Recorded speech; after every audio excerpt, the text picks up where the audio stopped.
नमस्कार। बाढ़ की विभीषिका या नम जमीन जैसे कई कारणों से हमारे किसान भाई धान की कटाई के बाद गेहूं की बुआई करने में देर करते हैं। खेत को तैयार करने के लिए कई दफे जुताई में मेहनत और पूंजी दोनों लगाते हैं, लेकिन अफसोस देर से बुआई का असर गेहूं की पैदावार पर पड़ ही जाता है। किसान भाइयों, अगर देखा जाए तो कहीं ना कहीं इसके पीछे एक और कारण है, और वो ये है कि आप तक कृषि की आधुनिक यंत्रों की पहुंच नहीं है। तो आइए अपने इस भाग में हम आपको जानकारी देते हैं जीरो टिलेज तकनीक के बारे में। हम आपको ये भी बताएंगे कि ये तकनीक आपके लिए क्यों है उपयोगी।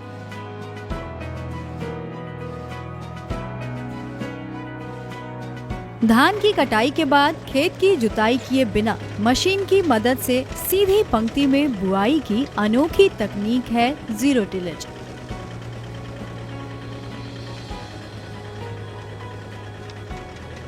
खरीफ सीजन के तुरंत बाद इस विधि से गेहूं की बुआई करने से कम लागत में अच्छी पैदावार ली जा सकती है। ये देखिए, यही है जीरो टिलेज मशीन। आइए अब इस मशीन की बनावट पर गौर करें। जैसा कि आप देख पा रहे हैं, इस मशीन में साधारण सीड ड्रिल की तरह ही दो बक्से बने होते हैं, जिसमें से एक बक्से में बीज डाला जाता है और दूसरे में खाद। आमतौर पर इस मशीन में 9 या 11 फाड़े होते हैं। आप देख सकते हैं कि ये फाड़े आगे से नुकीले बने होते हैं, ताकि ये जमीन में सिर्फ पतली सी दरार ही खोद सकें। इसकी बनावट में ध्यान देने वाली बात ये है कि प्रत्येक फाड़ों में प्लास्टिक की एक पाइप खाद और बीज वाले बक्से से सीधे जुड़े होते हैं, जिससे खाद ठीक बीज के पीछे गिरता है।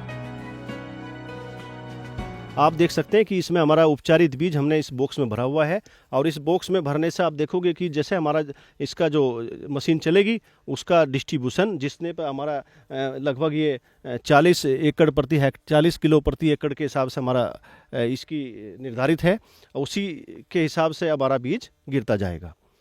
ये बॉक्स आप देख सकते हैं कि ये पाइप है, इससे हमारा गेहूँ नीचे आता है, और जो दूसरा पाइप है, इस पाइप से हम देख सकते हैं कि इससे हमारा खाद इसमें आता है, ऊपर से आता है।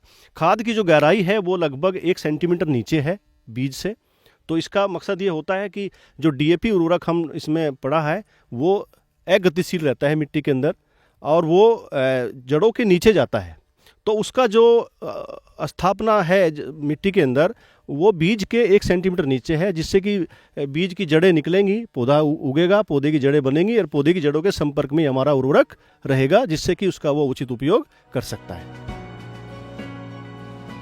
तो किसान भाइयों, इस मशीन के कई फायदे के कारण गेहूं के लिए शून्य जुताई पद्धति यानी जीरो टिलेज विधि किसी वरदान से कम नहीं है। परंपरागत तकनीक से गेहूं की बुआई करने की बजाय जीरो टिलेज तकनीक को तवज्जो देने के पीछे कई ऐसे कारण हैं जिसे आप और नजरअंदाज नहीं कर सकते। जैसे जीरो टिलेज से खेती करने पर बिना खेत जोते पंक्ति में गेहूं की बुआई तथा मिश्रित खाद का प्रयोग एक साथ किया जा सकता है। इस यंत्र के प्रयोग से बीज उचित गहराई में गिरते हैं, जिससे अंकुरण काफी अच्छी होती है। आपको ये भी बताते चलें कि छिड़काव विधि की तुलना में इस यंत्र के उपयोग से बीज एवं उर्वरक की मात्रा भी कम लगती है, और तो और खेत की जुताई न होने के कारण मिट्टी में नमी अधिक दिन तक संरक्षित रहता है, जिससे सिंचाई खर्च में भी बचत होती है। इसके अलावा अगर गौर करें तो बुआई के इस विधि से पौधों का वितरण समान रूप से हो पाता है, जिसके कारण कीट रोगों का प्रकोप कम होता है।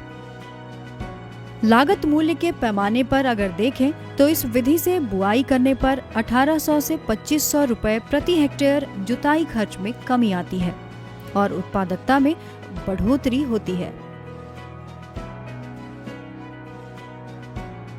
चूंकि धान की कटनी के बाद बगैर जुताई के गेहूं बोने से धान के पौधों के अवशेष सड़कर खेत में ही मिल जाते हैं, इसलिए मिट्टी की गुणवत्ता में और भी बढ़ोतरी होती है।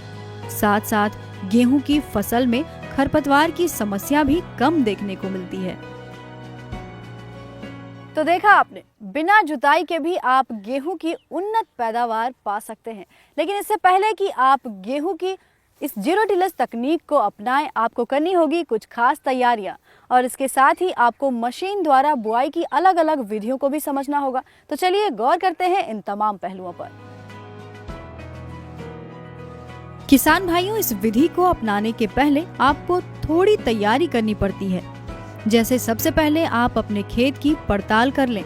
यदि जमीन उबड़ खाबड़ हो तो इस मशीन का प्रयोग ना करें, या फिर अगर खेत में खरपतवार अधिक दिखाई दे रहा हो तो बुआई के 7 से 10 दिन पहले ग्लाइफोसेट 41% दवा का इस्तेमाल 1 लीटर प्रति एकड़ की दर से करना चाहिए, ताकि खरपतवार पूरी तरह से नष्ट हो जाए। ध्यान रखने वाली बात ये भी है कि जीरो टिलेज मशीन से बुआई करते समय मशीन को कल्टीवेटर की तरह नहीं चलाना चाहिए। आमतौर पर इस मशीन से बुआई की 2 विधियां प्रचलित हैं। तो आइए सबसे पहले किनारे से किनारा विधि को समझते हैं।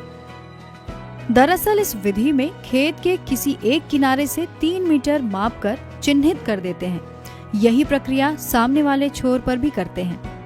ऐसा इसलिए किया जाता है ताकि इस 3 मीटर जगह में ट्रैक्टर आसानी से मोड़ा जा सके।